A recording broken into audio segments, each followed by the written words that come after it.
আসসালামু আলাইকুম প্রিয় ছাত্রছাত্রীরা, আশা করি সবাই ভালো আছেন। আমি শাহেলা, আরএসআইটি ইনস্টিটিউটের কম্পিউটার প্রশিক্ষক। বিগত 6 বছর ধরে Misho computer institute and English language সেন্টারে computer office application graphics design নিয়ে প্রশিক্ষণ দিয়ে আসতেছি। এখন আমি ছাত্রছাত্রীদের অনুরোধে আরএসআইটি ইনস্টিটিউট নামে একটি নতুন চ্যানেল খুলেছি। এখন থেকে প্রতিদিন কম্পিউটার সম্বন্ধে নতুন নতুন ভিডিও আপলোড করব এবং এই ইনস্টিটিউটে তারাই ক্লাস করতে পারবেন অনলাইনে, যারা সরাসরি ক্লাস করতে অসুবিধা হয়। দেশে বিশ্বের যে কোনো প্রান্ত থেকে এই ক্লাস করতে পারবেন অনলাইনে। তো আমার প্রিয় বন্ধুবান্ধব, ছাত্রছাত্রী, আত্মীয় স্বজন সবার কাছে আমার একটাই অনুরোধ, আপনারা সবাই আমার চ্যানেলটি লাইক, কমেন্ট, শেয়ার এবং সাবস্ক্রাইব করে চ্যানেলটি উন্নতি করতে সাহায্য করবেন।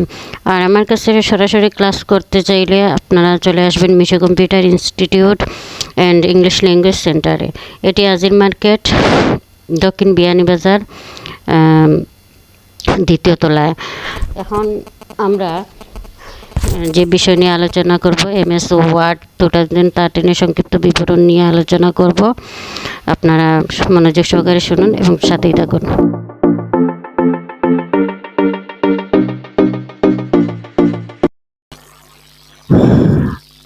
প্রিয় ছাত্রছাত্রীরা, তাহলে আজকে আমরা দেখব ওয়ার্ড 2013 এর ভিতরে যে অপশনগুলো আছে সেগুলো সম্বন্ধে জানব। ওয়ার্ড 2013, তাহলে শুরু করি আমরা।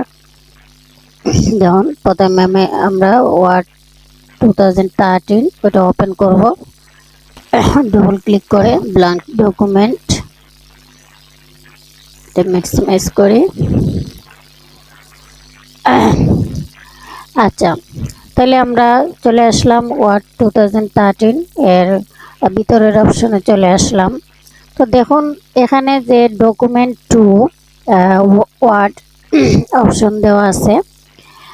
তারপরে এখানে দেখুন ঠিক ডান দিকে মিনিমাইজ আছে, রেস্টোর ডাউন বা ম্যাক্সিমাইজ আছে, ক্লোজ আছে। তো এই যে অংশটুকু আছে ডকুমেন্ট টু যে বারটিতে আছে, এটিকে সাধারণত বার বলা হয়। এই বারটির নাম হচ্ছে টাইটেল বার।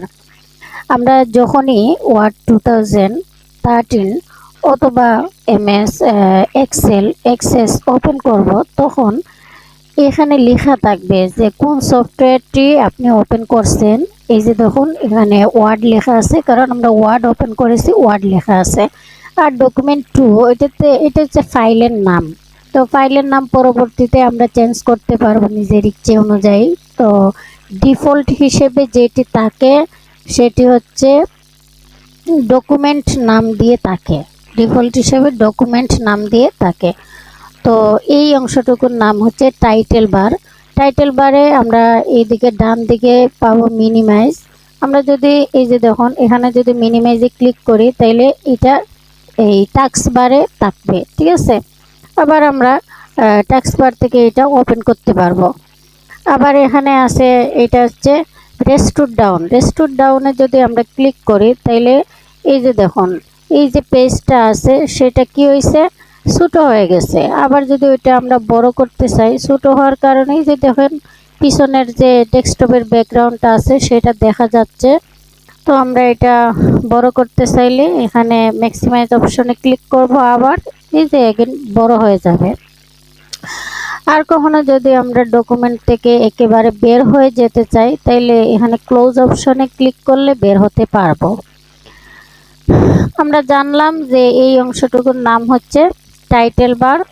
তারপরে দেখুন এই যে অংশটুকু আছে, এই যে অংশটুকু এতটুকু, জাস্ট এতটুকু, এই অংশটুকুর নাম হচ্ছে কাস্টমাইজ কুইক অ্যাক্সেস টুলবার।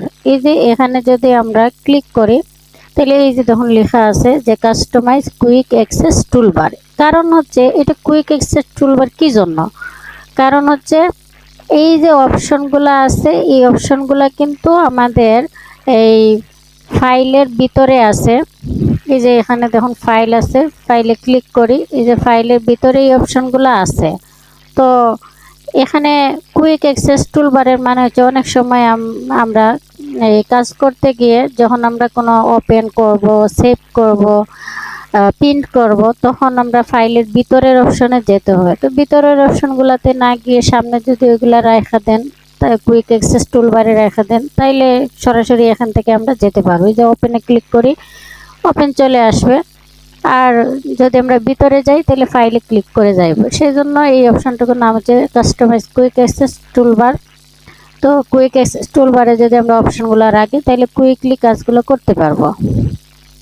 তারপর হচ্ছে এই যে file, home, insert, design, page layout, এই যে বারটি গেছে, এই যে ফুল বারটি গেছে, এই বারের নাম হচ্ছে রিবন বার। রিবন বারে ফাইল হচ্ছে একটা মেনু, হোম হচ্ছে একটা মেনু, ইনসার্ট হচ্ছে একটা মেনু। এগুলার ভিতরে এই যে ইনসার্টে ক্লিক করলাম, তার ভিতরে যেগুলো আছে সেগুলো হচ্ছে সাব মেনু। তো ভিতরের অপশনগুলোকে বলা হয় সাব মেনু। কিন্তু এই যে অপশনটা আছে, এই যে বারটি আছে, সেই বারের নাম হচ্ছে রিবন বার। অনেক সময় আমরা দেখা যায় যে কাউকে জিজ্ঞেস করি যে রিবন বার কোনটাকে বলা হয়, সেগুলো জানে না। ঠিক আছে, তাইলে আমাদের মনে রাখতে হবে এই অপশনের নাম হচ্ছে রিবন বার। ঠিক আছে, তারপর আমরা এই যে দেখুন এখানে ক্লিপবোর্ড আছে, ফন্ট আছে, প্যারাগ্রাফ আছে, স্টাইল আছে, এডিটিং আছে। তো এই যে বারগুলো আছে, এই যে অপশনগুলো আছে, এই অপশনগুলোর গ্রুপিং কিন্তু একটি বারের মধ্যে দেওয়া আছে। দেখুন একটি বারের মধ্যে সবগুলার গ্রুপিং দেওয়া আছে। সেই জন্য এই ক্লিপবোর্ডের এই অংশ থেকে শুরু করে এডিটিংয়ের এই অংশটুকু পর্যন্ত ফুল অপশনের নাম হচ্ছে কমান্ড গ্রুপ। কারণ প্রতিটা কমান্ডের গ্রুপিং একই বারের মধ্যে দেওয়া আছে, সেই জন্য এই অংশটুকুর নাম হচ্ছে কমান্ড গ্রুপ। তারপরে দেখুন এখানে আছে যে রুলার। এই যে দেখুন এখানে রুলার আছে, এটা হচ্ছে হরিজন্টাল স্ক্রল বার, আর এটা হচ্ছে ভার্টিক্যাল স্ক্রল বার। ঠিক আছে, হরিজন্টাল মানে হচ্ছে আড়াআড়ি ভাবে স্কেলটা আছে, আর ভার্টিক্যাল মানে হচ্ছে লম্বালম্বি ভাবে স্কেলটা আছে। তারপর এই যে দেখুন এই যে সাদা পেজটি আছে, এই সাদা পেজে যে একটা বাতি দেখুন জ্বলতেছে আর নিপতেছে। ঠিক আছে, এই যে বাতিটা আছে, এই বাতিটার ফুল নেম হচ্ছে কার্সর কি সেট। এটাকে সংক্ষেপে আমরা বলি কার্সর। তারপর দেখুন এই যে সাদা যে পেজটা আমাদের সামনে আছে, এটা হচ্ছে একটা পেজ, আর এটা হচ্ছে তার বডি। এই বডিতে আমরা কাজ করতে পারবো, এমনিতে আমরা লেখালেখি কাজ করি, বডিতে আমরা কাজ করতে পারবো। তো তারপরে নিচের দিকে দেখুন, নিচের দিকে এখানে এই যে দেখুন লেখা আছে পেজ 1 of 1। কারণ আমাদের এই যে ফাইলটা আছে, একটা ফাইলের মধ্যে অনেকগুলা পেজ থাকে। তোমার নিজের ইচ্ছে মতো 400 পেজ, 300 পেজ, 100 পেজ, যার যত ইচ্ছে পেজে কাজ করতে চান, একটা ফাইলের মধ্যে অনেকগুলা পেজ ক্রিয়েট করতে পারবেন। এখানে লেখা থাকবে এই যে স্ট্যাটাস বার। এই যে দেখুন নীল যে বারটা গেছে, এই নীল বারের নাম হচ্ছে স্ট্যাটাস বার। তো স্ট্যাটাস বারে পেজ কতটা পেজ আছে কাউন্টিং করা থাকবে। তো একটা ফাইলের মধ্যে এই যে এখন বর্তমানে একটা ফাইল আছে, এক লেখা আছে পেজ 1, আবার ওয়ার্ড 0। ফাইলের একটা পেজের মধ্যে আপনি যতগুলো ওয়ার্ড টাইপ করবেন কম্পিউটারে, এখানে অটোমেটিকলি ওয়ার্ডগুলো টাইপ করে দেবে।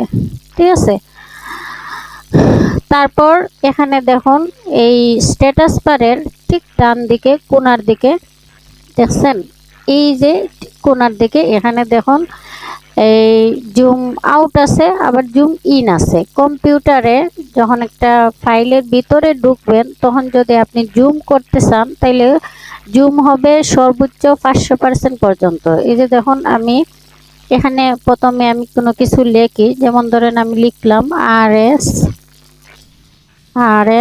IT institute.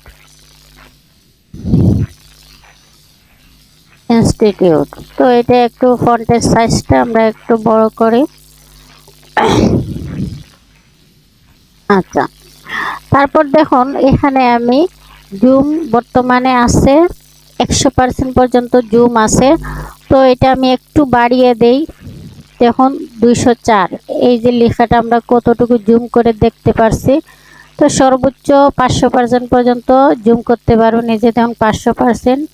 এই যে এখানে একটা স্ক্রল আছে, এই যে স্ক্রলে ধরে আমরা বাম দিকে নিলে লেখাটা আসবে। এই যে 500% পর্যন্ত জুম করে আমরা বড় করে দেখতে পারছি। তারপর দেখুন এখানে জুম আউট আছে, আপনি চাইলে জুম আউট করতে পারবেন, সর্বনিম্ন 10% পর্যন্ত আউট করতে পারবেন। এই যে দেখুন এখানে বর্তমানে 50% আছে। এই যে দেখুন পেজটা ছোট হয়ে গেছে জুম আউট করাতে। এই যে 10% পর্যন্ত করলাম, এই যে দেখুন 10% জুম হয়েছে, জুম আউট হয়েছে। এখন এই লেখাগুলো একেবারে দেখাই যাইতেছে না। তো আমরা যদি আবার একটু জুম বাড়িয়ে দেই, এখন মিডিয়াম জুম সবসময় রাখবো, 100-150-এর মধ্যে আমরা জুম রাখবো, ঠিক আছে। ওকে, তাইলে আমরা দেখলাম যে ওয়ার্ড 2013-এর স্ক্রিনের বিবরণটা আমরা দেখলাম। প্রথমে হচ্ছে এই টাইটেল বার দেখছি, তারপর কাস্টমাইজ কুইক অ্যাক্সেস টুলবার, তারপর হচ্ছে রিবন বার, তারপরে এখানে আছে কমান্ড গ্রুপ, তারপর এগুলা হচ্ছে রুলার, ঠিক আছে, হরিজন্টাল স্ক্রল বার আর ভার্টিক্যাল স্ক্রল বার। তারপর আমাদের সামনে পেজ আছে, নিচের দিকে আছে এই স্ট্যাটাস বার, ঠিক আছে, স্ট্যাটাস বার। তো এখানে দেখুন এই যে বারটা আছে, অনেক সময় অনেকে আছে পেজ উপরের দিকে নিচের দিকে নিতে পারে না। তো এখানে আপ ডাউন বাটন আছে। এই যে আমরা যদি ডাউন বাটনে ক্লিক করি, এই যে দেখুন কার্সারটা একটু এদিকে আনবেন, ডান দিকে। তো ডান দিকে এই যে দেখুন এখানে কোণার দিকে আছে ডাউন বাটন। ডাউন বাটনে যদি ক্লিক করি তাহলে পেজের নিচের দিকে আমরা এই যে নিচের দিকে স্ক্রল করতে পারবো। আবার উপরের দিকে স্ক্রল করতে চাইলে এই যে উপরে যে আপ বাটন আছে, আপ বাটনে ক্লিক করে আমরা পেজের উপরের দিকে যেতে পারবো। তাহলে আজকের মতো আমরা এখানে শেষ করলাম, ভিডিও অনেক লম্বা হয়ে যাইতেছে।